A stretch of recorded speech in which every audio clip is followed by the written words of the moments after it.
ఇవాళ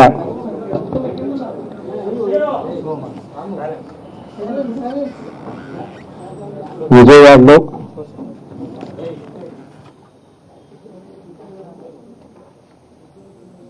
టెంపరరీ అసెంబ్లీలో తొలి అసెంబ్లీ సమావేశాలు జరుగుతూ ఉన్న సమయంలో మీ అందరితో ఇవాళ ఈ ప్రెస్ మీట్. ఈ ప్రెస్ మీట్కి సంబంధించి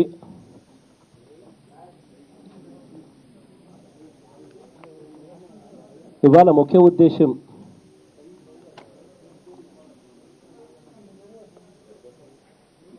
రేపు ఎలాగో గవర్నర్ స్పీచ్లో గవర్నర్ గారి ప్రసంగం మీద సుదీర్ఘంగా జవాబు చెప్తాం, సుదీర్ఘంగా రిప్లై కూడా ఇస్తాం. కానీ ఇవాళ నా దగ్గరికి వచ్చి అసెంబ్లీలో చాలామంది మొట్టమొదటిసారిగా విజయవాడ అసెంబ్లీ స్టార్ట్ అయింది. విజయవాడలో అసెంబ్లీ స్టార్ట్ అయిన నేపథ్యంలో మొట్టమొదటి రోజు ప్రెస్ మీట్ పెడితే బాగుంటుంది అని చెప్పి చాలామంది విలేకరులే అడిగారు. సో దానికి సంబంధించి నేను కూడా విలేకరులతో మనసు పంచుకునేందుకు, కలిసి పంచుకునేందుకు మీ అందరితో కూడా ఇవాళ ప్రెస్ బ్రీఫింగ్కు అటెండ్ అవుతా ఉన్నా. ప్రెస్ బ్రీఫింగ్కు సంబంధించి మీరేమైనా మరీ స్పెసిఫిక్గా ఏదైనా క్వశ్చన్స్ ఏదైనా అడగాలనుకుంటే యు ఆర్ ఆల్వేస్ వెల్కమ్. కానీ క్లుప్తంగా గవర్నర్ గారి ప్రసంగం మీద మాత్రం 2-3 అంశాలు మాత్రమే చెప్పాలి అని అంటే, ఎందుకంటే ఎలాగూ రేపొద్దున గవర్నర్ గారి ప్రసంగం మీద సుదీర్ఘంగా మాట్లాడబోతున్నాం. చాలా డీటెయిల్డ్గా గవర్నర్ గారి ప్రసంగం మీద సుదీర్ఘంగా దానికి క్రిటికల్ అనాలిసిస్తో సుదీర్ఘంగా దాని మీద ప్రస్తావిస్తాం. కాబట్టి 2-3 మాటలు మాత్రమే గవర్నర్ గారి ప్రసంగం మీద. ఇవాళ ఇక్కడ గవర్నర్ గారి ప్రసంగం జరిగింది కాబట్టి 2-3 మాటలు మాత్రమే చెప్పాలి అని అంటే, చాలా క్లుప్తంగా చెప్పాలి అని అంటే నేను 2-3 మాటలు చెప్తా. ఒకవైపున కరువు వచ్చింది అన్న సంగతి మన అందరికీ తెలుసు. అదేమిటో కానీ చంద్రబాబు నాయుడు గారు ముఖ్యమంత్రి అయిన రోజు నుంచి, ఆయన ముఖ్యమంత్రి అయినప్పటి నుంచి ఇప్పటి వరకు వరుసగా 3 సంవత్సరాలు కరువు. అది మనందరికీ తెలుసు. ఈ సంవత్సరం కూడా కరువు వచ్చిందన్న సంగతి.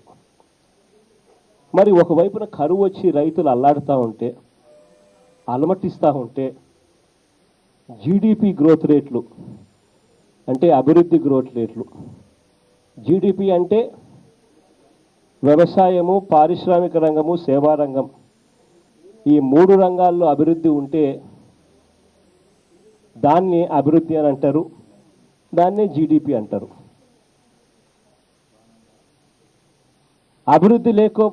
అభివృద్ధి ఉందా లేదా అన్నది ఇవాళ నేను మిమ్మల్ని డైరెక్ట్గా అడుగుతా ఉన్నా.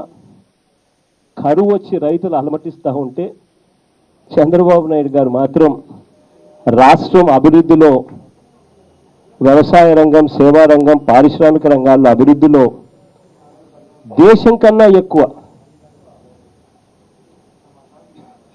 ఈ సంవత్సరం మొదటి 6 నెలల కాలానికి రాష్ట్రం 12.23% అభివృద్ధి సాధించిందట. దేశం చూస్తే 7.1%.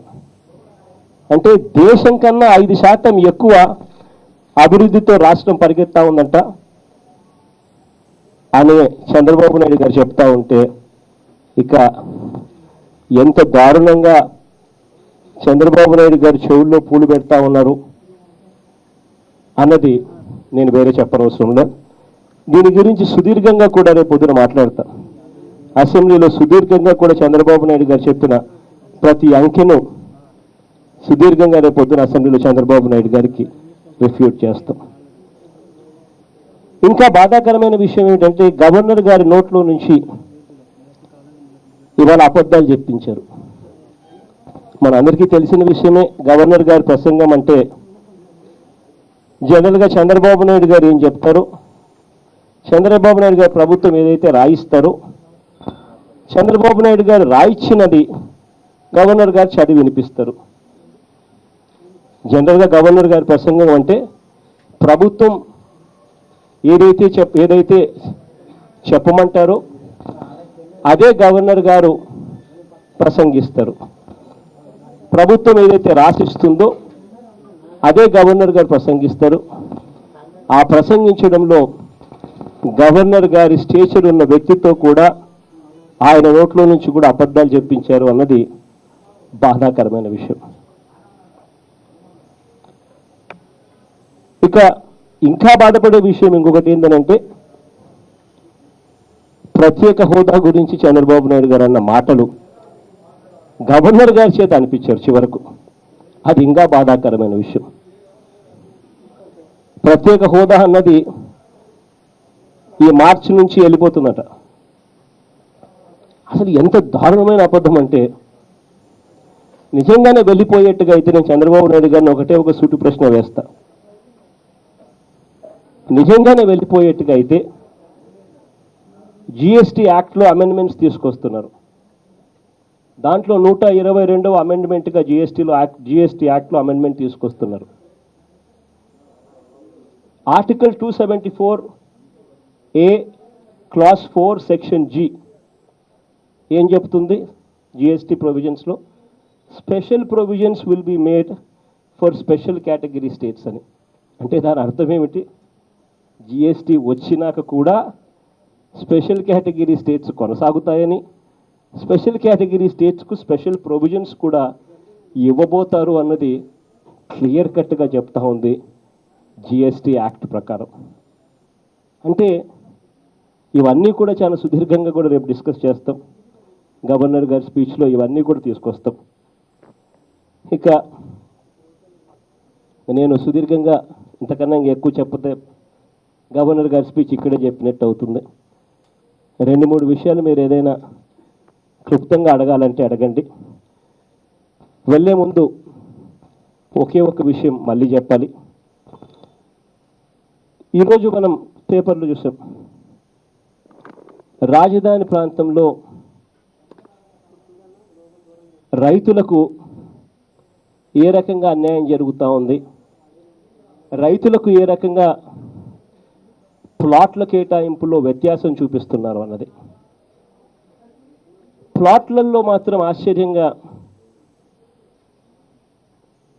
లాటరీ అని పేరు చెప్తారు. లాటరీ అన్నది ఒక స్కామ్గా ఇవాళ తయారు చేశారు. కారణం ఏంటంటే సాక్ష్యాధారాలతో సహా ఇవాళ ఎవరెవరికి ప్లాట్లు ఇచ్చారు అని నేను చూపించబోతా ఉన్నా. ఈ ప్లాట్లు ఇచ్చినటివి ఎంత ఆశ్చర్యకరంగా ఉన్నాయి అని అంటే చంద్రబాబు నాయుడు గారికి సంబంధించిన మంత్రులకు, చంద్రబాబు నాయుడు గారికి సంబంధించిన ఎమ్మెల్యేలకు, చంద్రబాబు నాయుడు గారికి సంబంధించిన దగ్గరి మనుషులకు వాళ్ళకు మాత్రం బ్రహ్మాండమైన ప్లాట్లు అలాట్ అయినాయి. అంటే బ్రహ్మాండమైన ప్లాట్లు అంటే మంచి మంచి పార్కుల దగ్గర, మంచి మంచి రోడ్ల కూడికల దగ్గర, మంచి మంచి ప్రైమ్ ప్రాపర్టీస్, కమర్షియల్ ప్రాపర్టీసు, బాగా రోడ్లు పక్కనే ఉండేట్టుగా, బ్రహ్మాండంగా 2-3 రోడ్లు ఉండేట్టుగా కూడలిలో కూడా అలాట్ అయిన పరిస్థితులు. సామాన్య రైతులకు మాత్రం అన్యాయంగా అలాట్ అయిన పరిస్థితులు. మరి లాటరీ పద్ధతిలో నిజంగా తీసేటట్టుగా అయితే చంద్రబాబు నాయుడు గారికి సంబంధించిన ఈ మంత్రులకు, ఈ ఎమ్మెల్యేలకు, ఇటువంటి నాయకులకు మాత్రం బ్రహ్మాండమైన మంచి ప్లాట్లు ఎలా దక్కుతాయి? వాళ్ళకు దక్కడం ఏమిటి, మిగిలిన రైతులకు దక్కకపోవడం ఏమిటి? ఇది రైతులకు రాజధాని ప్రాంతంలో భూములు ఇచ్చిన రైతులకు అన్యాయం చేయడం కాదా? నేను ఇవాళ ఈ ఎగ్జాంపుల్స్ చెప్తా ఉన్నా. ఇది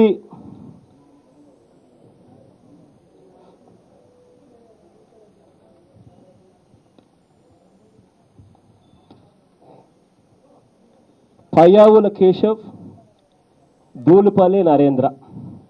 ఇద్దరు మీ అందరికీ కూడా పేర్లు చెప్తానే రాష్ట్రంలో అందరికీ కూడా పేర్లు అర్థమవుతాయి అనుకుంటా.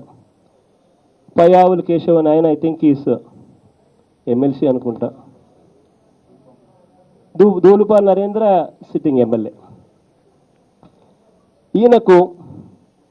వీళ్లకు ప్లాట్లు అలాట్ అయ్యాయి. ఆ ప్లాట్లు 12,000 గజాలు ఒక ప్లాటు, కొండరామరాజుపాలెం ఊరు, కాలనీ 466, బ్లాక్ 1772, ప్లాట్లు 2, 12,000 గజాలు. ఎక్కడ ఉంది అని చెప్పి ఈయన ప్లాట్లు తీసుకొని పోయి ఇలా మ్యాపుల్లో ఒక నిమిషం let the questions get over. తర్వాత మాట్లాడదాం.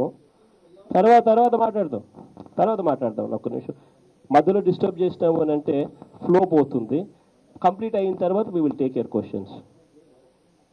ఇవన్నీ కూడా వాళ్ళకు సంబంధించిన ప్లాట్స్కి సంబంధించిన డీటెయిల్స్. ఎవరెవరికి ప్లాట్స్ గురించి అలాట్ అయినాయి, అలాట్ అయిన ప్లాట్ ఎక్కడ ఉంది, ఆ అలాట్ అయిన ప్లాట్లు ఎంత గొప్పగా అలాట్ అయింది, వీళ్ళకు మాత్రమే లాభం చేకూర్చే విధంగా ఎందుకు ప్లాట్ల అలాట్మెంట్ జరిగింది అన్నది క్వశ్చన్. ఈ పయ్యావుల కేశవ్, దూలుపాల్ నరేంద్రకు సంబంధించి ప్లాట్లు 2, 12,000 గజాలు, కోదండరాజుపాలెం 403 కాలనీ 1713, ప్లాట్లు 13, 3,000. ఇవి 12,000 గజాలు అనేటి 2 ప్లాట్స్ అలాట్ అయినటివి నివాస ప్లాట్లు, 4 వైపులా రోడ్లు, ప్లాట్లకు ఆనుకొని పెద్ద పార్కు, 2 కమర్షియల్ జోన్స్ మధ్య. నేను ఒకటే అడుగుతాను, వీళ్ళకు మాత్రమే ఇంత మంచి లొకేషన్స్లో ప్లాట్లు ఎందుకు అలాట్ కావాలి? వీళ్ళకు మాత్రమే ఎందుకు ఇవ్వాలి? ఏమి రాజధాని ప్రాంతం కోసం భూములు ఇచ్చినారు. భూములు ఇచ్చిన రైతులకు ఇదే ప్లాట్ గన వాళ్ళకి ఇస్తే 12,000 గజాలు ఇస్తే వాళ్ళకు డబ్బులు రావా? వాళ్ళు సంపాదించుకోరా? వాళ్ళకు మేలు జరగదా? ధర్మమేనా అని అడుగుతా ఉన్నా. ఇదేనా ప్లాట్ 466?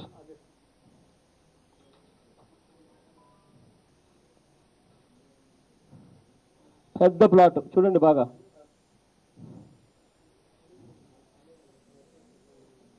$12,000 గజాలండి. చుట్టూ 4 పక్కల రోడ్లు, ఆనుకొని పెద్ద పార్కు, 2 కమర్షియల్ జోన్స్కు మధ్యలో. ధర్మమేనా అని అడుగుతా ఉన్నా. నెక్స్ట్ ఇంకొకటి చూపిస్తా ఉన్నా. మంత్రి పల్లె రఘునాథ్ రెడ్డి కొడుకు పల్లె వెంకటకృష్ణ కిషోర్ రెడ్డికి సంబంధించిన plot. Village Nelapadu, colony 451, block 1011, ప్లాట్లు 4, 2,520 గజాలు. నివాస ప్లాట్లకు సీడ్ యాక్సెస్ రోడ్డుకు పక్కనే వీళ్ళకి మాత్రమే, మంత్రి కొడుకు మాత్రమే ఇస్తున్నారు ప్లాట్లు. నివాస ప్లాట్లకు సీడ్ యాక్సెస్ రోడ్డుకు పక్కనే, ప్రభుత్వ షాపింగ్ కాంప్లెక్స్కు ఆనుకునే వీళ్ళ ప్లాటు 451 ఉంటుంది చూడండి. ఇంకొకటి స్పీకర్ కోడెల శివప్రసాద్ గారి పిఏ గుప్తా లలిత కుమార్ పేరు. వెలగపూడి కాలనీ 352, బ్లాక్ 2556, ప్లాట్లు 6, 2,280 గజాలు. రోడ్డు వాణిజ్య ప్లాట్లకు తూర్పున సీడ్ యాక్సెస్ రోడ్డు పక్కనే. ఇవన్నీ కూడా ఏదైతే మీకు ఉన్నాయో, మీకు ఏదైతే నేను చెప్తా ఉన్నారో ప్రతిదీ కూడా వాళ్ళ ప్లాట్లను డ్రాయింగ్, వాళ్ళ ప్లాట్ ఎక్కడొస్తా ఉందో లేఅవుట్లోకి పోయి లేఅవుట్ మొత్తం తీసుకొని వచ్చి ఆ ప్లాట్ వాళ్ళది వేసి పూర్తిగా ప్రెస్కి అంతా పంపిస్తున్నాం. ప్రెస్కి అంతా కూడా పూర్తిగా సర్క్యులేట్ చేస్తా ఉన్నాం. మేము అడిగేదల్లా ఒకటే, రైతులకు మేలు జరగాల్సిన చోట పల్లె రఘునాథ్ రెడ్డి కొడుకు స్పీకర్ పిఏ అంటే స్పీకర్ బెనామీ, ఇంకా దూలపాటి నరేంద్ర, పయ్యావుల కేశవ్, ఎమ్మెల్యేలు ఎమ్మెల్సీలు ఏమయ్యా రైతులకు మేలు చేయాల్సింది పోయి భూములు బలవంతంగా వాళ్ళ దగ్గర తీసుకున్నారు.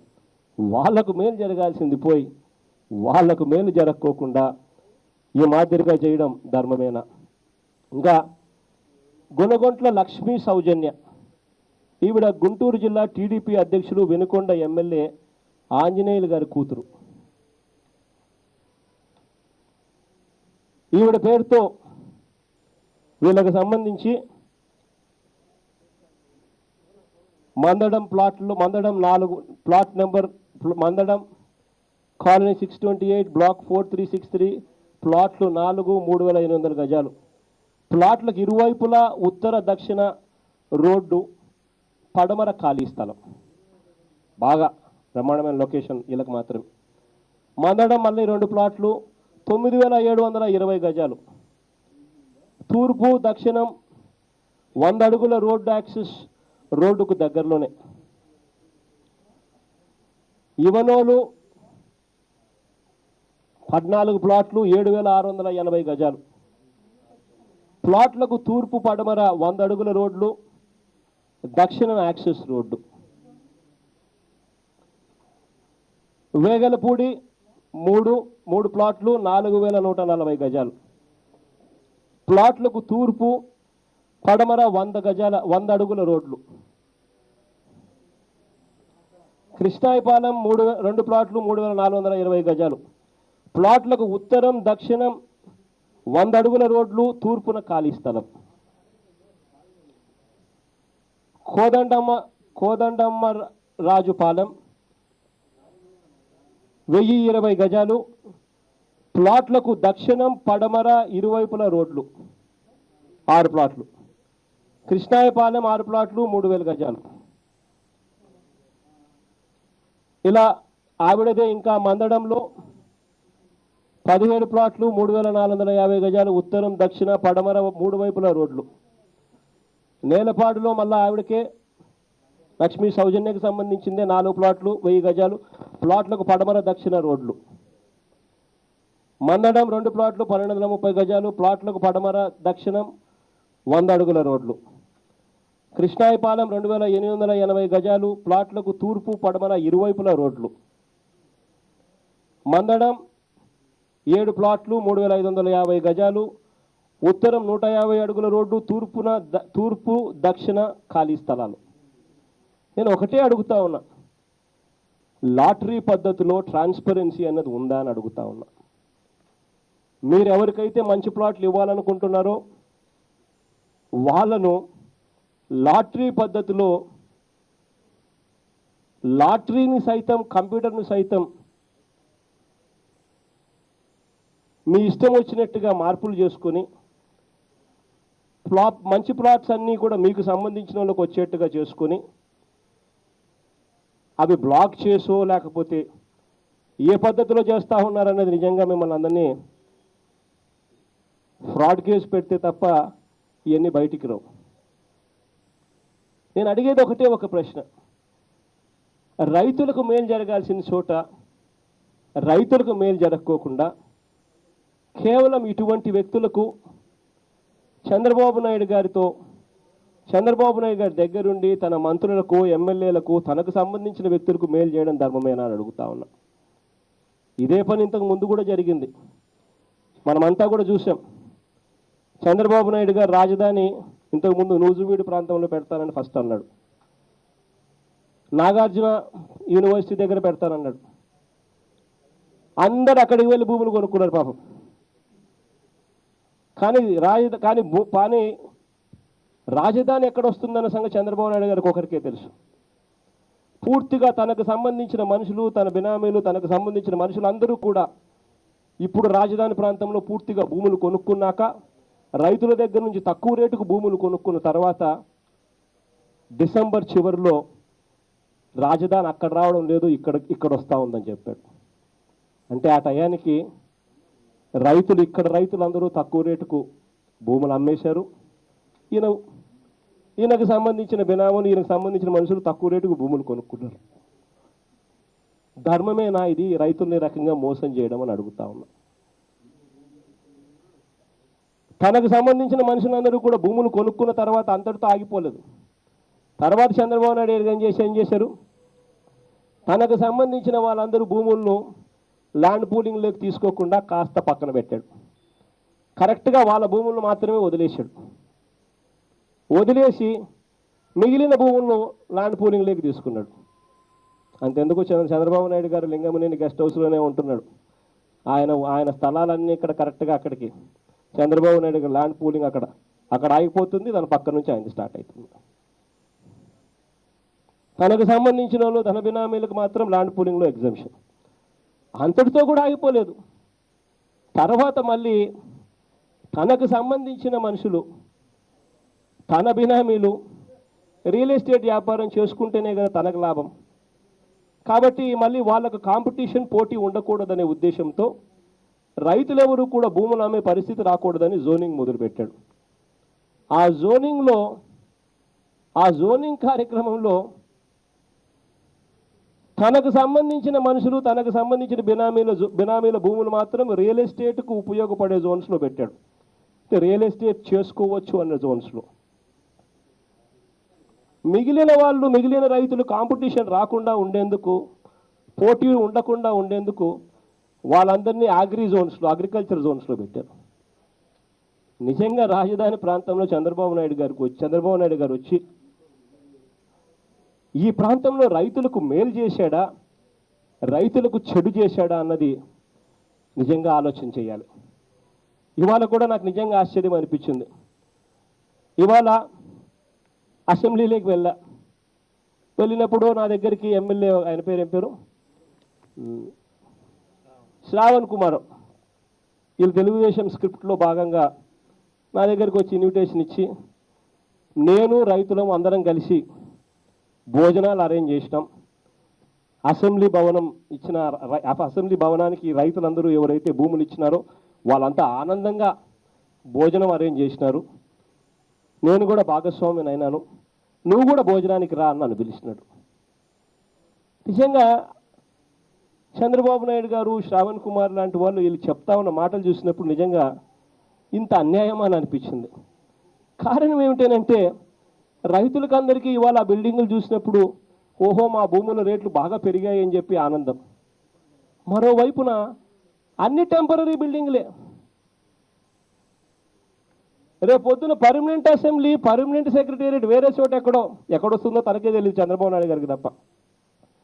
వేరే చోట తీసుకొని పోయి పెట్టేస్తే దాని తర్వాత ఈ బిల్డింగ్లు ఏ హెరిటేజ్ డైరీ ఆఫీసులకో లేకపోతే గవర్నమెంట్లో ఏ పని లేని ఆఫీసులకు పోతే అక్కడ రైతులందరూ ఇవాళ రేట్లు పెరిగాయి అని చెప్పి అనుకుంటున్న రైతుల పరిస్థితి ఏమిటి? అసెంబ్లీ పక్కన స్థలం ఉంటే రేటు పెరుగుతుంది, అసెంబ్లీ ఇక్కడ కాకుండా అక్కడెక్కడో వస్తే రేటు ఎక్కడ పెరుగుతుందండి? సెక్రటేరియట్ పక్కన ఉంటే రేటు పెరుగుతుంది. ఇవాళ సెక్రటేరియట్ ఎక్కడ వస్తుందో కూడా తెలియకోకుండా రైతులు చంద్రబాబు నాయుడు గారిని చూసి ఆనందంగా భోజనాలు పెట్టినారు అని చెప్పి చెప్తా ఉంటే నిజంగా ఇంత దారుణంగా రైతులను మోసం చేయడం ధర్మమేనా? టెంపరీ కన్స్ట్రక్షన్ అని అంటున్నారు. 3 ఏళ్ళు అయిపోయింది చంద్రబాబు నాయుడు గారు ఇక్కడికి వచ్చి. ఈ 3 సంవత్సరాలలో ఒక్క ఇటుక బెల్ల, ఒక్కటంటే ఒక్క ఇటుక కూడా పర్మనెంట్ కన్స్ట్రక్షన్ మీద వల్ల. అసెంబ్లీ ఎక్కడొస్తుందో ఎవడికి తెలియదు, సెక్రటేరియట్ ఎక్కడొస్తుందో ఎవడికి తెలియదు, హైకోర్టు ఎక్కడొస్తుందో ఎవడికి తెలియదు. అవి ఎలా ఉంటాయో ఎవడికి తెలియదు. చంద్రబాబు నాయుడు గారికి ఏ సినిమా నచ్చితే ఆ సినిమాకు పోయి చూసినప్పుడు ఆ సినిమా సెట్టింగులు ఏది బాగుంటే దాని మాదిరిగా కట్టేస్తానంటాడు. లేకపోతే చంద్రబాబు నాయుడు గారు ఏ దేశానికి పోతే ఆ దేశానికి ఓసారి సింగపూర్ అంటాడు, ఒకసారి జపాన్ అంటాడు, ఇంకొకసారి ఇంకో దేశం అంటాడు, ఇంకో దేశం అంటాడు. వెంటనే అక్కడికి వెళ్ళినప్పుడు ఆ దేశాల వాళ్ళు వచ్చేస్తున్నారు, ఆ డిజైన్లన్నీ తీసుకొచ్చేస్తున్నారని అంటారు. ఎక్కడ అసెంబ్లీ వస్తుందో ఎవడికి తెలియదు, ఎక్కడ సెక్రటేరియట్ వస్తుందో ఎవడికి తెలియదు, ఎలా ఉంటాయో ఎవడికి తెలియవు. ఇంతవరకు ఒక ఇటుక పడలా 3 సంవత్సరాలు అయిపోయింది.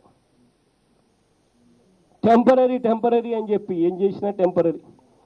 పోనీ ఆ టెంపరీకి తాను ఖర్చు పెట్టేది ఏదైనా షెడ్లేసి ఏదో తక్కువకి ఏదైనా ఖర్చు పెడుతున్నారంటే అది కాదు. ఈడ మా కావలి ఎమ్మెల్యే మా ప్రతాప్ అన్న ఫ్లాట్లు కడతా ఉన్నాడు. నేను అడిగిన ప్రతాప్ అన్నను, అన్న ఫ్లాట్ కన్స్ట్రక్షన్ కాస్ట్ ఎంత అన్నాను. 1500 అవుతా ఉందన్నా అని చెప్పి నాతో అన్నాడు. ఫ్లాట్ కట్టడానికి 1500 రూపాయలు 1700 రూపాయలు అయిపోతాయి కట్టడానికి. టెంపరీ అసెంబ్లీ, టెంపరీ సెక్రటేరియట్ 6 లక్షల ఎస్ఎఫ్టీ 650 కోట్లు దాటిపోయింది. అంటే అడుక్కు 10,000 దాటిపోయింది. 1500 రూపాయలతో ఏకంగా ఫ్లాట్లు కట్టేస్తున్నారు ప్రజలు. అవి అమ్ముతున్నారు 1500 రూపాయలకు ఫ్లాటు. దాంట్లో అన్నీ ఫ్లోరింగు గీరింగు అన్నీ 1500 రూపాయలు కాస్ట్ ఆఫ్ కన్స్ట్రక్షన్. ఫ్లాట్లు కడతా ఉంటే టెంపరీ బిల్డింగులకు కాస్ట్ పర్ ఎస్ఎఫ్టీ అడుక్కు 10,000 రూపాయలు పర్ ఎస్ఎఫ్టీ. ఇంతటి దారుణంగా పరిపాలన సాగిస్తూ ఉన్నారు. దీనికి నిజంగా ఏం చెప్పాలో కూడా అర్థం కాని విషయాలే. కానీ హరి నువ్వే అడగచ్చబ్బా.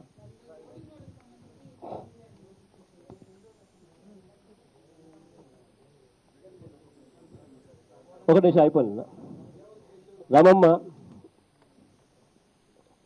ఓటుకు నోట్లకు సంబంధించి మీరు అడిగిన ప్రశ్నకు నిజంగా నాకు ఒకసారి ఇవాళ జరిగిన పరిణామాలు ఒక్కసారి చూస్తే ఆశ్చర్యకరంగా అనిపిస్తాయి. కారణం ఏంటంటే గవర్నర్ గారి ప్రసంగం అంటే ఏమిటి? చంద్రబాబు నాయుడు గారు ఏ ప్రసంగం అయితే రాయిస్తాడో, ఏ ప్రసంగం చేయమని రాయిస్తాడో అదే ప్రసంగాన్ని గవర్నర్ గారు చదివి వినిపిస్తారు. మరి చంద్రబాబు నాయుడు గారి ప్రభుత్వం ఏదైతే చదవమంటుందో అదే గవర్నర్ గారు చదివి వినిపిస్తారు. యూజువల్గా గవర్నర్ గారి ప్రసంగం జరిగినప్పుడు నాకు తెలిసినంత వరకు గవర్నర్ గారి ప్రసంగం చేసినప్పుడు మళ్ళీ అదే రోజే అదే సబ్జెక్టు మీద ముఖ్యమంత్రి గారు వచ్చి మళ్ళీ ప్రెస్ మీట్ పెట్టడం, ప్రెస్లో మళ్ళీ అవే విషయాలు మాట్లాడడం ఇంతవరకు నేను ఎక్కడ చూడలేదు. ఎప్పుడు ఎక్కడ జరగదు కూడా జరగవు. కానీ ఇక్కడ ఆశ్చర్యం ఏమిటంటే కరెక్ట్గా 11:06 ముహూర్తం చూసుకొని గవర్నర్ గారి చేత చంద్రబాబు నాయుడు గారి ప్రసంగాన్ని మొదలుపెట్టించాడు. మరి అదేమి గ్రహబలమో నాకు తెలియదు. కానీ కరెక్ట్గా 11:10 కొద్దిగా అటు ఇటుగా సుప్రీంకోర్టు చంద్రబాబు నాయుడు గారి కేసును టేకప్ చేసింది. చేసి విచారణ విన్న తర్వాత కేసు అడ్మిట్ చేసుకొని చంద్రబాబు నాయుడు గారికి నోటీసులు పంపింది. నోటీసులు ఇవ్వమని ఆదేశించింది. కరెక్ట్గా అదే టైమే వెంటనే చంద్రబాబు నాయుడు గారు ఉలిక్కిపడ్డాడు. 11:06 గవర్నర్ గారి స్పీచ్ స్టార్ట్ అయ్యి 12 గంటలకు గవర్నర్ గారి స్పీచ్ ఎండ్ అయిపోయింది. ఇంకా చంద్రబాబు నాయుడు గారు వెంటనే ఉలిక్కిపడి ఇంకా మీడియా అటెన్షన్ను డైవర్ట్ చేసేందుకు, పబ్లిక్ అటెన్షన్ను డైవర్ట్ చేసేందుకు వెంటనే చంద్రబాబు నాయుడు గారు రియాక్ట్ అయిపోయి గవర్నర్ గారి ప్రసంగం అయిపోయిన అరగంట కూడా కాకమునిపే చంద్రబాబు నాయుడు గారు మైక్ అందుకున్నారు. మైక్ అందుకొని గవర్నర్ గారి ప్రసంగంలో ఏదైతే గవర్నర్ గారు చెప్పారో అదే ప్రసంగాన్ని మళ్ళీ చంద్రబాబు నాయుడు గారు సుదీర్ఘంగా చెప్పాడు.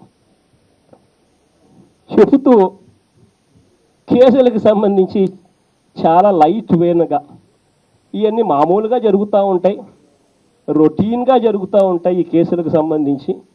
దీని గురించి ఏం హైరానా పడాల్సిన పని లేదు. నా మీద గతంలో 26 కేసులు పెట్టారు, ఏమయ్యా ఈ కేసులు అని చెప్పి చంద్రబాబు నాయుడు గారు చాలా రొటీన్గా లైటర్ వేనుగా తీసేసే కార్యక్రమం చేయడానికి చాలా కష్టపడ్డాడు.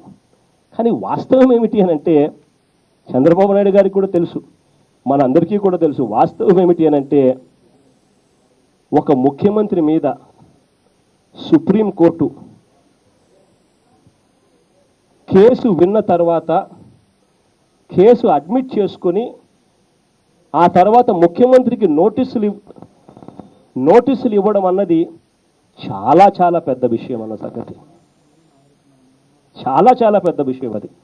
ఒక ముఖ్యమంత్రికి సుప్రీంకోర్టు కేసు విన్న తర్వాత కేసు అడ్మిట్ చేసుకొని నోటీసులు ఇవ్వడం అన్నది చాలా చాలా పెద్ద అంశం.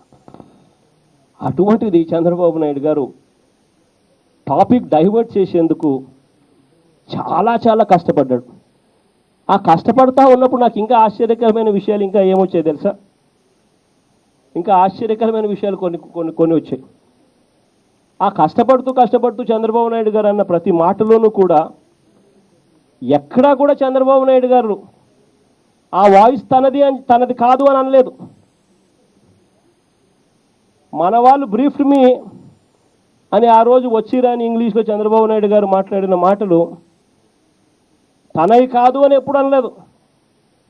డబ్బు గురించి తనకు అన్నీ తెలుసు, జరిగాయి, నల్లధనం తీసుకొని పోయి నిజంగా ఒక ముఖ్యమంత్రి స్థాయిలో ఉన్న వ్యక్తి మన వాళ్ళు బ్రీఫ్డ్ మీ అని చెప్పి టోటల్గా ఆడియో వీడియో టేపుల్లో దొరికిపోయి బ్లాక్ మనీతో సూట్ కేసుల్లో బ్లాక్ మనీ తీసుకొని పోయి లిటరల్గా ఆ నల్లధనాన్ని సూట్ కేసుల నుంచి తీస్తూ ఆ నల్లధనాన్ని ఇస్తూ కరప్టెడ్ మనీని ఇస్తూ దొరికిపోయిన చరిత్ర ఆడియో టేపులతోనూ వీడియో టేపులతోనూ దొరికిపోయిన చరిత్ర దేశ చరిత్రలో ఎప్పుడు జరగల. అలా జరిగి ఆ మనిషి రాజీనామా చేయకపోవడం, ఆ మనిషి ముఖ్యమంత్రిగా కొనసాగడం బహుశా నాకు తెలిసి ఇది ఎక్కడ జరిగిండదు. ఒక్క చంద్రబాబు నాయుడు గారి విషయంలో మాత్రమే ఎగ్జంప్షన్గా ఇది జరిగింది. అంత దారుణంగా చంద్రబాబు నాయుడు గారు దొరికిపోయినప్పటికీ చంద్రబాబు నాయుడు గారు 26 కేసులు నా మీద మామూలుగానే పెట్టారు అని ఇవన్నీ రొటీన్గా ఇవన్నీ అని అంటాడు. కానీ ఎక్కడా కూడా చంద్రబాబు నాయుడు గారు ఆ గొంతు నాది కాదు అన్న మాట ఆయన నోట్లో నుంచి రాదు. ఇదే చంద్రబాబు నాయుడు గారు 26 కేసుల గురించి చెప్తాడు, కానీ ఆ 26 కేసుల్లో ఏ కేసు కూడా విచారణ స్థాయికి పోలేదు. ఆ మాట ఎక్కడా అండు. విచారణ స్థాయికి ఏ కేసు అయినా పోకముందే వెంటనే తన చాకచక్యం, తన పలుకుబడి, తన మేధా సంపత్తును ఉపయోగపెడతాడు. చాలా కష్టపడి స్టే తెచ్చేసుకుంటాడు. ఏ కేసు చంద్రబాబు నాయుడు గారిది విచారణ వరకు పోదు. ఈ 26 కేసులు కూడా అదే పరిస్థితి. ఇది చంద్రబాబు నాయుడు గారు టాపిక్ డైవర్ట్ చేసేందుకు చంద్రబాబు నాయుడు గారు చక్కగా కష్టపడి చాలా కష్టపడి ప్రజలందరూ పిచ్చోళ్ళు, చెవుల్లో పూలు పెట్టచ్చు అన్న ఒక దిక్కుమాలిన ఆలోచనతో ఏదైనా చెయ్యొచ్చు, నాకున్న తెలివితేటలు ఎవరికి లేవు అని చెప్పి చంద్రబాబు నాయుడు గారు ఈ కార్యక్రమం చేశారు. 11 గంటలకు నుంచి 12 గంటల దాకా గవర్నర్ ప్రసంగం జరిగితే గవర్నర్ గారి ప్రసంగం అయిన అరగంట లోపే మళ్ళా ఈయన వచ్చి గవర్నర్ గారు చెప్పినట్టే మళ్ళీ చెప్పి, ఏందండి ఇది, ఎవరిని మోసం చేయడానికండి ఇదంతా. కానీ మా లాస్ట్ టూ క్వశ్చన్స్ మా.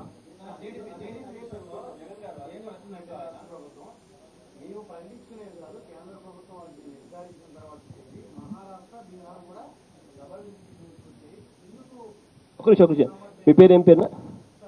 రమేష్. డబుల్ డిజిట్ గ్రోత్ రాలా. ఆ గవర్నర్ స్పీచ్ నువ్వు వింటే Andhra Pradesh is the only state what is registered double digit growth అని గవర్నర్ స్పీచ్లో ఉంది. అంటే దాని అర్థం ఆశ్చర్యకరంగా నిజంగా అదే చెప్తున్నాను నేను. జీడిపి గ్రోత్ రేట్లో దిస్ మ్యాన్ చంద్రబాబు నాయుడు గారు ఇస్ ప్రొజెక్టెడ్ ఈ 2016-17కి సంబంధించి 12.23% ఈ 6 months కాలానికి ప్రొజెక్ట్ చేస్తూ తాను గవర్నర్ ప్రసంగంలో తాను అన్న మాటలు ఏమిటో తెలుసా? ఇటువంటి డబుల్ డిజిట్ గ్రోత్ దేశంలో ఏ రాష్ట్రానికి లేదు, నా ఒక్క రాష్ట్రానికి తప్ప అని. ఇన్ఫ్యాక్ట్ ఆశ్చర్యకరంగా చూస్తే, నేను ఇన్ఫ్యాక్ట్ రేపు గవర్నర్ గారి స్పీచ్లో కూడా పూర్తిగా కవర్ చేస్తా. ఆశ్చర్యకరంగా చూస్తే 2015-16కి సంబంధించిన జీడిపి ఫిగర్లు ఆంధ్ర రాష్ట్రం 10.99% చూపిస్తే పక్కన కర్ణాటక ఎంత తెలుసా? బెంగళూరుతో కూడిన కర్ణాటక ఎంత తెలుసా? 6.2%. మహారాష్ట్ర ఎంత తెలుసా? బాంబేతో కూడిన మహారాష్ట్ర ఎంత తెలుసా? 8%. పోనీ గుజరాత్ ఎంతో తెలుసా? I think 7.5%. ఎక్కడా ఎవరికి ఈ జీడిపిలు లేవు. మనకేమో వరుస కరువులు, రైతులు అల్లాడుతూ ఉన్నారు. అయినా చంద్రబాబు నాయుడు గారు మాత్రం బ్రహ్మాండమైన జీడిపి ఫిగర్లు వచ్చేసినాయి అని చెప్తారు. అసలు జీడిపి అంటే ఏమిటో ప్రజలకు తెలియదని చంద్రబాబు నాయుడు గారు భరోసా. జీడిపి అంటే వ్యవసాయం, పరిశ్రమలు, సేవా రంగాలు, ఈ 3 రంగాలకు సంబంధించిన అభివృద్ధి జీడిపి. ఈ 3 రంగాలు ఆంధ్ర రాష్ట్రంలో అభివృద్ధి చెందాయా లేదా అన్నది ఆంధ్ర రాష్ట్రంలో ఉన్న ఎవరిని అడిగినా చెప్తారు. అయినా చంద్రబాబు నాయుడు గారు దాన్ని మసిపూసి మారేడుకాయ చేసే ప్రయత్నం చేస్తారు. కేంద్రం నిర్ధారించదు అబ్బా, కేంద్రం నిర్ధారించదు.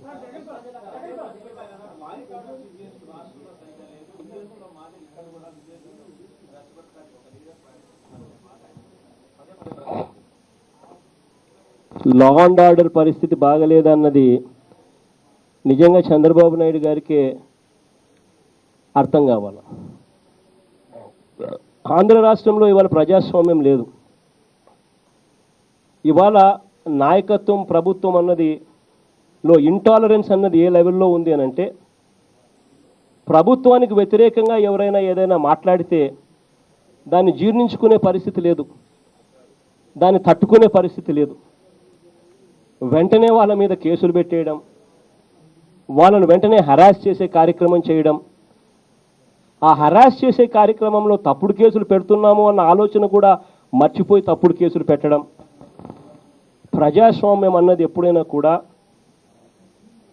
ఎప్పుడైతే పాలక పక్షంలో ఉన్న వ్యక్తి, అధికారంలో ఉన్న వ్యక్తి, ప్రజాస్వామ్యం అన్నది ఎప్పుడు బాగుంటుంది అని అంటే, అధికారంలో ఉన్న వ్యక్తి ఎప్పుడైతే తన గురించి, తన ప్రభుత్వం గురించి నెగిటివ్గా మాట్లాడే వాళ్ళ మాటలు కూడా ఎప్పుడైతే తాను వినగలుగుతాడో, విని దాన్ని రిపేర్ చేయగలుగుతాడో, చేసుకోగలుగుతాడో, అప్పుడే ప్రజాస్వామ్యంలో ఎవరైనా కూడా నాయకుడు కాగలుగుతాడు. హిట్లర్ వంటి పెద్ద పెద్ద వాళ్ళని చూసినాం. అందరూ కూడా అధికారంలో ఉన్నప్పుడు చాలా గొప్ప వాళ్ళు అనుకుంటారు. ఆరగెన్స్ అనేటివి విపరీతంగా పెరిగిపోతుంది. కళ్ళు అనేటివి ఇక్కడ ఉండవు, ఇక్కడ ఉంటాయి. మేము ఏమైనా చేయొచ్చు, ఏం చేసినా కానీ ఎవరు కూడా మమ్మల్ని అడ్డుకోలేరు, అడ్డుకునేదానికి ఎవరైనా వ్యతిరేకంగా మాట్లాడినా తప్పే అనే లెవెల్లోకి వెళ్ళిపోతారు. అటువంటి వాళ్లకు డెమోక్రసీ అనేది పాఠం నేర్పుతుంది. డెమోక్రసీలో ప్రజలు ఉంటారు, దేవుడు ఉంటాడు, మొటిక్కాయలు వేసేది వాళ్ళు అనేది అర్థమవుతుంది. నువ్వు చెప్పు, నన్ను అడగను, మీరు అడగండి. మీరు అన్న పాపం లాస్ట్ టైం నారాయణ అన్నను అడగండి. మీ పేరు ఏం పేరునా? మీరు చెప్పండి, మీరు చెప్పండి. మీ పేరు ఏం పేరునా? లక్ష్మణ్ చెప్పండి. లక్ష్మణ్ అన్న అన్న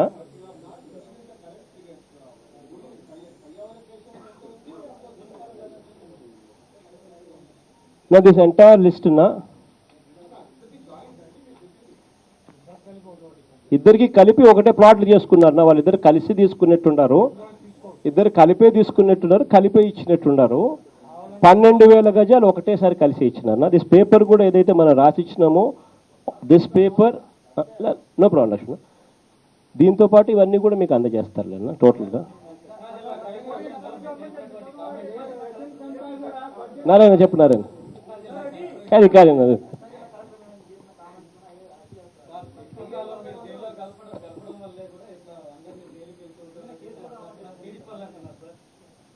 నారాయణ నిజంగా జైల్లో గడపడం అనేది ఎంత బాధాకరమైన విషయమో కడుపులోనికి అర్థమవుతుంది నారాయణ. అంత అపహాస్యంగా ఎప్పుడు మాట్లాడకూడదు. కారణం ఏంటంటే నారాయణ, మనం ప్రజాస్వామ్యంలో ఉండం. ప్రజాస్వామ్యంలో ఉన్నప్పుడు నేరం రుజువు కానంత వరకు ఆ మనిషిని 3 నెలల లోపల బెయిలిచ్చి పంపించాలా, ఇది చట్టం చెబుతుంది. ప్రజాస్వామ్యంలో నేను తీసుకొని పోయి జైల్లో ఎవరైనా పెడితే, నువ్వు నేరం చేశావో చేయలేదో తెలియనప్పుడు, ప్రూవ్ కానప్పుడు నిన్ను మ్యాక్సిమం 3 నెలలు జైల్లో పెట్టుకోగలుగుతారు, దాని తర్వాత ప్రజాస్వామ్యంలో నిన్ను వదిలిపెట్టాలి, అది చట్టం చెబుతుంది. కానీ ఇక్కడ నా విషయానికి వచ్చేసరికి జగన్ అనే వ్యక్తి లేకపోతే వైఎస్ఆర్ కాంగ్రెస్ పార్టీ ఉండదు, జగన్ అనే వ్యక్తి లేకపోతే రాజకీయంగా ఒక ఫేస్ ఉండదు, పార్టీ వైఎస్ఆర్ కాంగ్రెస్ పార్టీ అనేది డిస్ట్రాయ్ చేయాలి అన్న ఒక కుతంత్రపు రాజకీయ ఉద్దేశంతో చంద్రబాబు నాయుడు గారు కాంగ్రెస్ ఇద్దరు కలిసి అసలు నా మీద కేసులు వేసిన విషయంలో నా మీద కేసులు వేసిన వాళ్ళు పిటిషనర్స్ ఎవరు? ఒకవైపున కాంగ్రెస్ పార్టీకి సంబంధించిన శంకర్రావు గారు, మరోవైపున చంద్రబాబు నాయుడు గారికి పార్టీకి సంబంధించిన ఎర్రమనాయుడు అండ్ కో. అంతా ఇల్లే పొలిటికల్గా నా మీద కేసులు వేశారు. అది కూడా నా మీద కేసులు ఎప్పుడు వేశారు? రాజశేఖర రెడ్డి గారు బతుకున్నంత వరకు ఎవరేలా, జగన్మోహన్ రెడ్డి గారు కాంగ్రెస్లో ఉన్నంత వరకు ఎవడేలా. ఎప్పుడైతే జగన్మోహన్ రెడ్డి అనే వ్యక్తి, జగన్ అనే వ్యక్తి ఎప్పుడైతే సోనియా గాంధీని విభేదించి కాంగ్రెస్ పార్టీని ఎప్పుడైతే వీడాడో అప్పుడు ఇదే కాంగ్రెస్ పార్టీతో చంద్రబాబు నాయుడు గారు టైఅప్ అయి కిరణ్ కుమార్ సర్కార్ను, మీకు గుర్తుండే ఉంటుంది, 294 మంది శాసనసభ్యులు ఉన్న ఆ రోజు అసెంబ్లీలో కిరణ్ కుమార్ రెడ్డి మీద అవిశ్వాస తీర్మానం ప్రవేశపెడితే 294 మందిలో 148 మంది హాఫ్ వే మార్క్. అలాంటిది కిరణ్ సర్కార్ మీద అవిశ్వాస తీర్మానం ప్రవేశపెట్టినప్పుడు కిరణ్ సర్కార్కు వచ్చింది 146 మంది, అంటే 2 షార్ట్ ఆఫ్ మెజారిటీ. ఆ రోజు సపోర్ట్ ఎవరు చేశారు అని అంటే విప్పు జారీ చేసి చంద్రబాబు నాయుడు గారు సపోర్ట్ చేశారు. ఆ రోజు చంద్రబాబు నాయుడు గారు విప్పు జారీ చేసినా డిస్క్వాలిఫై కావడానికి కూడా సిద్ధపడి కిరణ్ సర్కార్కు వ్యతిరేకంగా ఓటేసిన వాళ్ళు ఎవరనంటే కొడాలి నాని కూడా ఒక ఎమ్మెల్యే. ఆ రోజు అంత దారుణంగా చంద్రబాబు నాయుడు గారు కాంగ్రెస్ పార్టీ ఇద్దరూ కలిసి కుమ్మక్కై నా మీద కేసులు వేయడం దగ్గర నుంచి ప్రభుత్వాన్ని తెలుగు కాంగ్రెస్గా నడపడం వరకు అన్నీ చేసినారు. చేయడమే కాకుండా 3 నెలల్లో రావాల్సిన బెయిల్ను 16 నెలల పాటు ఒక వ్యక్తి దోషం రుజువు కాకుండా ఒక వ్యక్తిని 16 నెలలు జైల్లో పెట్టినప్పుడు ఆ పడిన బాధ ఆ వ్యక్తికి మాత్రం తెలుస్తుంది. ఇక్కడ ఇంకొక విషయం కూడా చెప్పాలి ఏమిటంటే, నిన్న జరిగిన విషయం బస్ ఇన్సిడెంట్ అనే విషయం, బస్ యాక్సిడెంట్ అనే విషయం అన్నిటికన్నా బాధాకరమైన విషయం. అసలు నాకు ఆశ్చర్యం అనిపిస్తూ ఉంది, నిజంగా ఒక బస్సు యాక్సిడెంట్కు లోనై ఒక బస్సు 11 మంది చనిపోతే ముఖ్యమంత్రి అనే వ్యక్తి నిజంగా చెప్పాలంటే అక్కడికి వెళ్ళి చూడాలి, అక్కడికి వెళ్ళి ఆ బస్సులో ప్రయాణికులకు నేనున్నాను అని చెప్పి భరోసా ఇవ్వాలి. ఆ పని ముఖ్యమంత్రి గారు చేయలే. ఎందుకు చేయలే? కారణం ఆ బస్సు చంద్రబాబు నాయుడు గారి పార్టీకి సంబంధించిన ఎంపీది కాబట్టి అక్కడికి చంద్రబాబు నాయుడు గారు పోతే బస్సులో ప్రయాణం చేస్తున్న ప్రయాణికులు వాళ్ళ బంధువులు చంద్రబాబు నాయుడు గారు నిలదీస్తారని చెప్పి చంద్రబాబు నాయుడు గారు పోలా. కానీ ప్రతిపక్ష నాయకునిగా వాళ్ళ తోడుగా నిలబడేందుకు, ప్రతిపక్ష నాయకుడిగా వాళ్ళకు అండగా నిలిచేందుకు నేను పోయినా, వాళ్ళకు భరోసా ఇచ్చేందుకు. నేను అక్కడికి పోయినప్పుడు ఆశ్చర్యకరమైన విషయం ఏమిటి అని అంటే, నేను ఆ రోజు చెప్పిన ప్రతి విషయం కూడా నేను చెప్పినవి కాదు. నాకు అక్కడికి పోయినప్పుడు అక్కడ ప్రయాణికుల బంధువులు నాకు తెలియజేసిన విషయాలను మీ మీడియా ముందే అవన్నీ వాళ్ళు నాకు తెలియజేసినారు. అయ్యే విషయాలు నేను క్వశ్చన్స్ కింద నేను మీడియా సమక్షంలోనే వాళ్ళు అడిగినేటివే అక్కడే నేను తెలుసుకునేటివే మీ ముందరనే జరిగినది. ఇదంతా ప్రస్తావన అంతా మీ ముందరనే నేను ఆ ప్రశ్నలన్నిటి కూడా ప్రశ్నలు వేసిన. నేను ఇవాళ కూడా అవే ప్రశ్నలు మళ్ళీ వేస్తూ ఉన్నా. ఒక బస్సు యాక్సిడెంట్ జరిగితే ముఖ్యమంత్రి అనే వ్యక్తి చనిపోయిన ఆ ప్రయాణికులకు తోడుగా నిలబడాలి.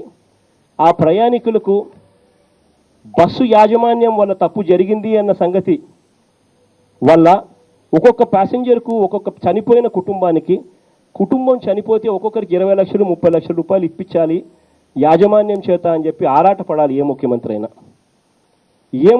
అయినా కూడా.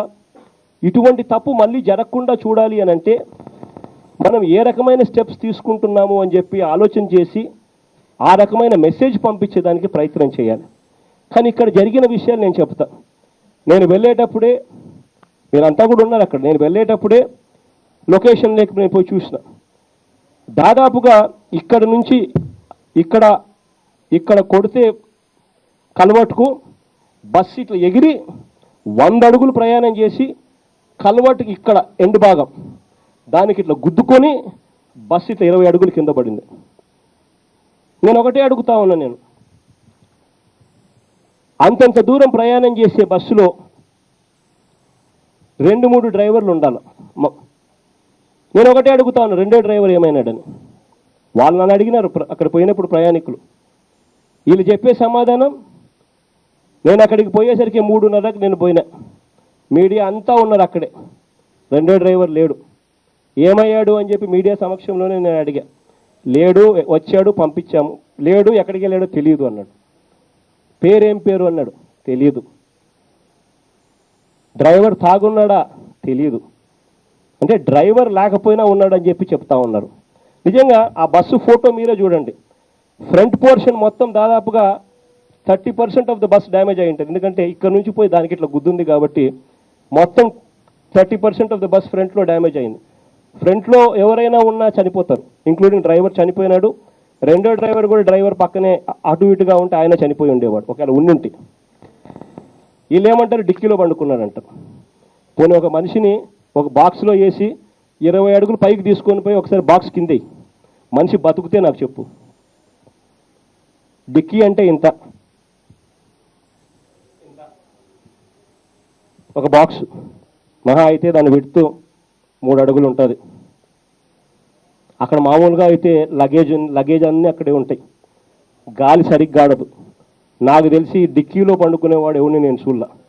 కానీ డిక్కీలో సరే పండుకున్నాడని అనుకుందాంలే, మీరు వాళ్ళు చెప్పినట్టుగానే ఒకసారి అనుకుందాం పడుకున్నాడే అని చెప్పి. 20 అడుగులు పైనుంచి డిక్కీలో, ఒక డిక్కీ అంటే ఒక బాక్స్, 3 అడుగుల బాక్స్, ఒక మనిషిని దాంట్లో పండబెట్టి 20 అడుగులు బాక్స్ కింది మనిషి బతుకుతే నాకు చెప్పు, ఆ మనిషి ఎలా బతికాడు? నిజంగానే అది వాస్తవం అయితే. రెండో ప్రశ్న, ఇదంతా నేను అడిగింది కాదు. అక్కడికి పోయినప్పుడు ప్రయాణికులు వాళ్ళ ఇబ్బందులు చెప్తూ, అన్నా ఇది నా పరిస్థితి అని నాకు చెప్తే, నేను మీడియా సమక్షంలోనే వాళ్ళు నన్ను అడిగితే నేను చెప్పాను. అక్కడ ఇంకా ఆశ్చర్యకరమైన విషయం ఏంటంటే, ఆ హాస్పిటల్లోకి నేను ఫస్ట్ టైం పోతున్నా. ఆ హాస్పిటల్లో ఏ రూమ్ ఏదో కూడా నాకు తెలియదు, ఎక్కడ ఏ రూమ్ ఉందో కూడా నాకు తెలియదు. నేను అక్కడికి హాస్పిటల్కి వెళ్ళేసరికి అప్పటికే 4 బాడీలు డిస్పాచ్ అయిపోయినాయి, వెళ్ళిపోయినాయి, పంపించేసినారు. 2 బాడీలు సూమోలో పెట్టుండారు, ఒక్కొక్క సూమోలో ఒక్కొక్క బాడీ. నేను అక్కడికి వెళ్ళి సూమోలో ఆ బాడీలను పరామర్శించి, ఆ బాడీలను చూసి, వాళ్ళ బంధువులను పరామర్శించి తర్వాత హాస్పిటల్లోకి వచ్చిన. నేను హాస్పిటల్లోకి వస్తూనే నన్ను రిసీవ్ చేసుకుంది పోలీసు వాళ్ళు, కలెక్టరే. తీసుకొని వాళ్ళే నన్ను లోపలికి తీసుకొని పోయారు. తీసుకొని పోయినప్పుడు ఒక పెద్ద హాల్లోకి తీసుకొని పోయినారు. అదే మార్చరీలోకి తీసుకొని పోలా నన్ను, లేకపోతే పోస్ట్ మార్టం చేసే థియేటర్లోకి తీసుకొని పోలా నన్ను. పోస్ట్ మార్టం థియేటర్ అంటే మీకు తెలుసు కదా ఎట్టుంటుందో, ఒక టేబుల్ ఉంటుంది, కత్తులు కతార్లు అన్నీ పెట్టింటారు. ఆ రూములే కాదని తీసుకొని పోయింది.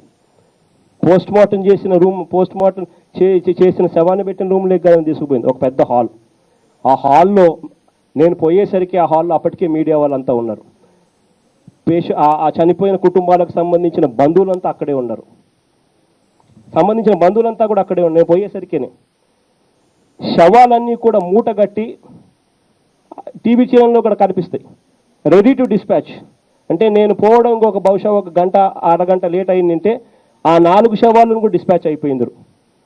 డిస్పాచ్ చేసేసి మనందరికీ వాళ్ళంతా కూడా చెప్పేది ఏమిటి అని అంటే, మేము పోస్ట్ మార్టం చేసేసాము అని చెప్పి మనందరికీ చెప్పేసిందరు. మనం గమ్ముగా వాళ్ళు అనేదానికి ఏమీ లేదు కాబట్టి గమ్ముగా వినాల్సిన పరిస్థితి. కానీ నేను ఎప్పుడైతే అక్కడికి పోయానో, అక్కడ చనిపోయిన రెడీ టు సెండ్ డిస్పాచ్ అన్న శవాల రూపకంలో ఉన్న బాడీలు, వాళ్ళ పక్కనే బంధువులు, వాళ్ళందరితో నేను మాట్లాడేటప్పుడు వాళ్ళ బంధువుల్లో ఎవరో ఒకరు ఈ డ్రైవర్ సార్ ఇది అని చెప్పి నాకు చూపించడం జరిగింది. ఈ చూపించినప్పుడు నేను పక్కన డాక్టరు నేను అడిగా, డ్రైవర్ తాగున్నాడా లేదా అని చెప్పి.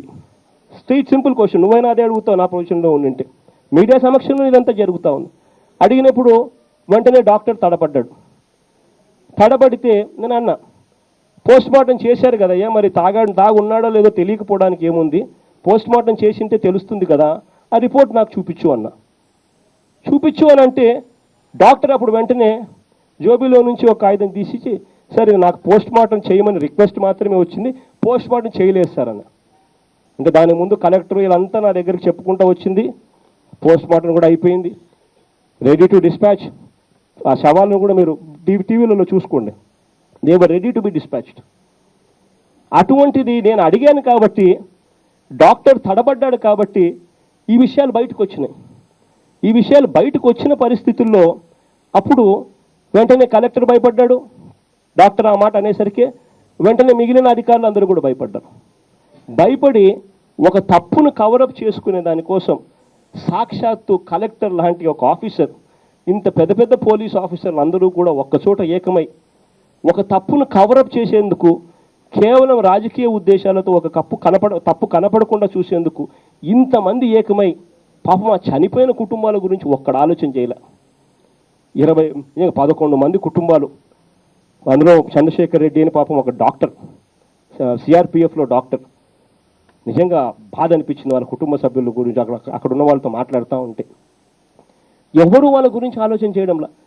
నిజంగా ఇంత తప్పులు జరుగుతూ ఉన్నప్పుడు దాన్ని చూపించగలిగితే ఇటువంటి మళ్ళీ జరగవు అన్నది ఒక పాయింట్ అయితే, రెండో పాయింట్, ఈ కుటుంబాలకు ఈ యాజమాన్యం ఒక్కొక్కరి చేత కనీసం 20 లక్షలు 30 లక్షల రూపాయలు ఇప్పించుండొచ్చు.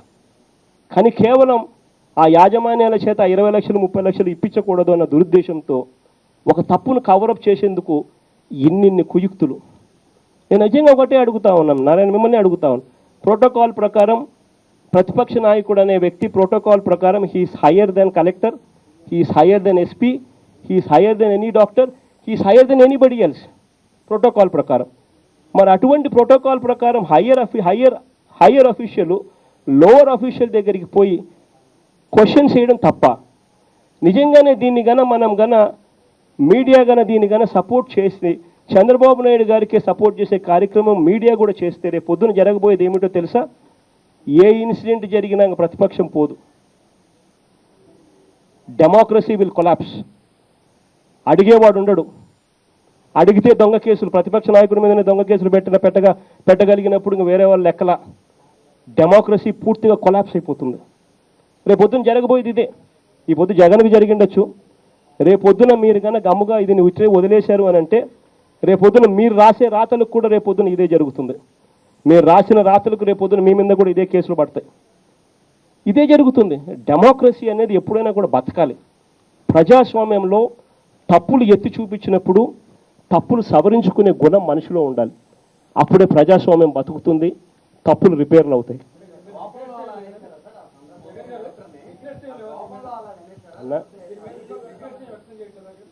హరి అసలు తప్పు ఎక్కడ జరిగింది? హరి అసలు నువ్వు కూడా అక్కడ ఉండింటే హరి నీకు కూడా అర్థమైనాడు. అసలు నువ్వు కూడా ఒకసారి మొత్తం వీడియో క్లిప్పింగ్స్ అంతా కూడా. నేను అక్కడికి వెళ్ళేసరికి నన్ను తీసుకొని పోయింది కలెక్టరు, ఎస్పీ, నన్ను వీళ్ళందరూ తీసుకొని పోయినారు. ఆ హాల్, లేకపోతే ఆ హాల్ ఎక్కడుందో నాకైతే తెలుస్తుంది. అక్కడ శవాలు పెట్టారు అనే సంగతి ఒక్క నిమిషం Lakshmana, let me just complete it so that we have a rhythm flowing, otherwise rhythm disturb అవుతుంది. అసలు నన్ను అక్కడ ఫలానా దగ్గరికి తీసుకొని పోవాలి నాకైతే తెలుస్తుంది. నన్ను తీసుకొని పోయింది వాళ్ళే. తీసుకొని పోయేసరికి అది ఒక పెద్ద హాలు. ఆ హాల్లో రెడీ టు డిస్పాచ్ 4 శవాలు ఆల్రెడీ కట్టుండారు, మూటలు కట్టుండారు. పక్కనే వాళ్ళ బంధువులు ఉన్నారు. అదే హాల్లో నేను పోయేసరికి మీడియా వాళ్ళు ఇలా టీవీలు పెట్టుండారు అప్పటికే. సో నేను అడిగిన ప్రతి ప్రశ్న, బంధువులను అడిగిన ప్రతి ప్రశ్న మీడియా వాళ్ళ ముందరనే అడిగా. సమాధానాలు వచ్చింది బంధువుల దగ్గర నుంచి వచ్చాయి. వచ్చిన అదే సమాధానాలు డాక్టర్ ఏదైతే పేపర్ చూపించాడో ఆ పేపర్నే నేను ఇలా చూపించా. ఆ పేపర్నే నేను ఇలా చూపించి ఇదిగో చూడు పోస్ట్ మార్టం జరగలేదు అని చెప్పి చూపించా. అంతవరకు వీళ్ళంతా చెప్తా ఉండేది ఏంది? పోస్ట్ మార్టం జరిగిపోయింది, శవాలు రెడీ టు డిస్పాచ్, శవాలు తీసుకొని పోండి అని ప్రెజర్ పెడతా ఉన్నారు. అంతవరకు అది జరిగేదాకా, నేను చూపించేదాకా అది నాకు చెప్పింది ఎవరు? అక్కడ ఉన్న వాళ్ళే. నాకు ఒక దివాకర్ రెడ్డినో ఇంకొకరి మీద నాకెందుకండి కోపము? Why should I have any enmity with anybody? నేను అక్కడికి పోయింది, అక్కడ దివాకర్ రెడ్డి బస్సే కాదు, ఎవరి బస్సు అయినా కూడా పోయింటే ఎవరిది జరిగినా కూడా నేను పోయినిండు. నేను ఖచ్చితంగా ఇదే మాదిరిగానే నేను రియాక్ట్ అయ్యిండు. ఎందుకనంటే మనం బాధ్యత గల ప్లేస్లో ఉండం. నేను లీడర్ ఆఫ్ ది అపోజిషన్గా నేనున్నాను.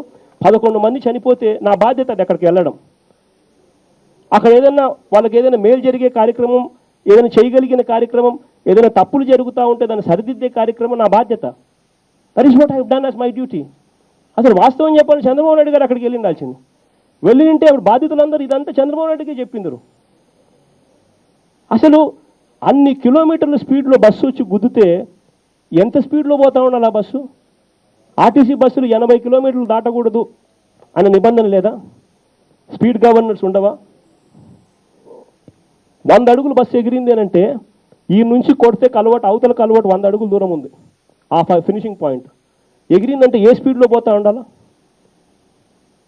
అంటే ఇవన్నీ తప్పులు జరుగుతూ ఉన్నాయని తెలిసి ఎవడు పట్టించుకోకుండా వదిలేసి కేవలం రాజకీయ కోణంతో చూసి లాస్ట్కి ఏమవుతుంది?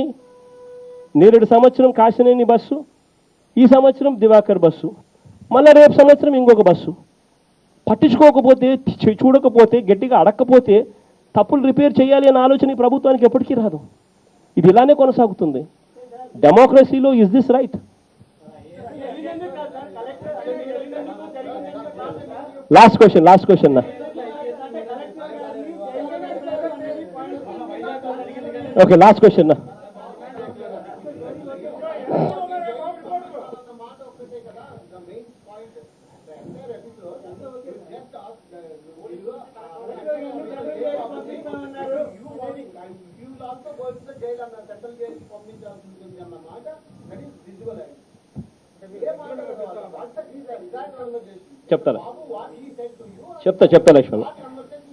చెప్తా లక్ష్మణ. నా కళ్ళ ఎదుటనే దగ్గర ఉండి కలెక్టర్ ఆ బాధితులకు తోడుగా నిలబడి న్యాయం చేయాల్సిన స్థానంలో ఉన్న వ్యక్తి, బాధితులకు యాజమాన్యం తరపు నుంచి 20 లక్షలు 30 లక్షల రూపాయలు ఒక్కొక్కరికి తప్పు చేసినారు అని చెప్పి ఉన్నప్పుడు కనిపిస్తూ ఉన్నప్పుడు 20 లక్షలు 30 లక్షల రూపాయలు ఇప్పించాలి అన్న ఆలోచన ఈ కలెక్టర్కి రాలా. చనిపోయిన కుటుంబాలు చనిపోయినారు, ఆ కుటుంబానికి ఎలా తోడుగా ఉండాలి అన్న ఆలోచన బాధ్యత గల ప్లేస్లో ఉన్న ఈ కలెక్టర్కు రాలా. అక్కడ ఉండి కలెక్టర్ చేస్తూ ఉన్న పని ఏమిటి అని అంటే ఎలా కేసును మేనేజ్ చేయాలి, ఎలా యాజమాన్యాన్ని కాపాడాలి అన్న ఆలోచనలు చేస్తూ ఉన్నారు. డైరెక్ట్గా కలెక్టర్ అంటే ఐఏఎస్ ఆఫీసర్, ఎస్పీ అంటే నాకు ఎస్పీ కూడా అంతమందిలో ఎవరో కూడా నాకు తెలియదు. ఎస్పీలు అంటే మామూలుగా ఐపీఎస్ ఆఫీసర్. ఇటువంటి బాధ్యత గల ప్లేసుల్లో ఉండి తప్పు జరుగుతూ ఉంటే తప్పును రిపేర్ చేయాల్సిన వాళ్ళు దగ్గర ఉండి తప్పు చేయిస్తూ ఉంటే నిజంగా ఇటువంటి వాళ్ళని చూసినప్పుడు ఎవరైనా ఎలా రియాక్ట్ అవుతారు? తప్పు చేస్తూ ఉండవు, ఈ మాదిరిగా చేస్తే మీరంతా కూడా జైలుకు పోతారన్న. నేను అన్న మాటలు ఎగ్జాక్ట్గా ఇవే. మిమ్మల్ని అంతా కూడా జైలుకు పోతారన్న. ఈ మాదిరిగా చేస్తూ ఉన్నారు, బాధ్యత గల ప్లేస్లో ఉన్నారు, ఇన్వెస్టిగేషన్ అంతా కూడా బయాస్డ్గా చేయిస్తూ ఉన్నారు, బాధితుల మీద మీకు ప్రేమ చూపించడం లేదు, బాధితులకు జరిగిన అన్యాయం జస్టిఫైడ్ అవునా కాదా అన్నది కూడా నీకు అర్థం కావడం లేదు, ధర్మమేనా నువ్వు చేస్తావన్న మాటలు అన్నా. ఎగ్జాక్ట్గా నేను అన్న మాటలు మీడియా సమక్షం అందరి ముందర జరిగింది సంభాషణ. నేను అన్న ఈ మాటలు 4 గోడల మధ్య జరగల. అంత వీడియో కెమెరాలు పెట్టి ఇదే మాదిరిగానే షూట్ చేస్తూ ఉన్నప్పుడు నేను అన్న మాటలు. మరి కలెక్టర్గా ఉన్న వ్యక్తి, బాధ్యత గల ప్లేస్లో ఉన్న వ్యక్తి నా కళ్ళ ముందరనే అన్యాయం చేస్తూ ఉంటే బాధితులకు తోడుగా నిలబడాల్సిన ఈ వ్యక్తి బాధితులకు తోడుగా నిలబడకుండా యాజమాన్యాన్ని కాపాడేందుకు అధికారంలో ఉన్న తన పాత్రను దుర్వినియోగం చేస్తూ ఉంటే ఇలాంటి వాళ్ళను జైలుకు పంపుతామంటాం తప్ప అని అడుగుతా ఉన్నా నేను.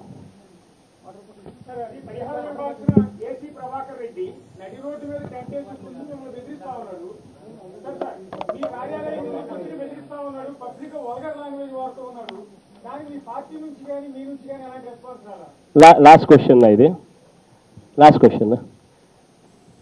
ప్రభాకర్ రెడ్డి అనే వ్యక్తి వల్గర్ లాంగ్వేజ్ వాడుతూ ఉన్నాడు అని మీరంతకు మీరే అంటా ఉన్నప్పుడు ఆ మనిషి మతిస్థిమితం గురించి నేను వేరే చెప్పాల్సిన పనుల. గజరాజు పోతూ ఉన్నప్పుడు కుక్కలు మొరుగుతూ ఉంటాయి. This is all what I can say.